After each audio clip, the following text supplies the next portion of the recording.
Halo YouTube. Aplikasi Phoenix OS sangat mudah digunakan dan sangat ringan untuk bermain game.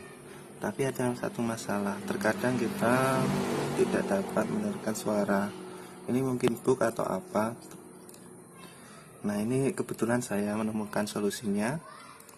Cukup dengan aplikasi ini, Soundabout. Bisa di-download lewat Play Store.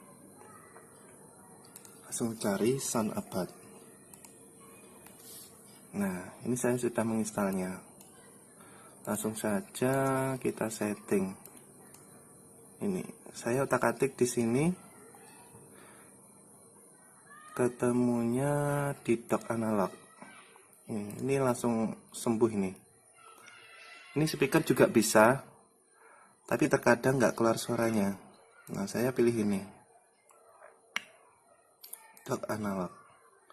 Saya coba bermain video ini, langsung muncul suaranya. Sebelumnya tidak pernah keluar suaranya, jadi saya hapus lagi Phoenix OS-nya.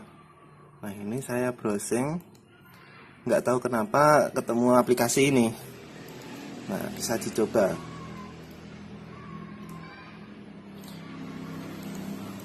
Mohon maaf, saya nggak bisa terlalu detail menjelaskannya karena ini cuma coba-coba juga dan ternyata berhasil. Ya, semoga masalahnya semuanya bisa selesai. Terima kasih.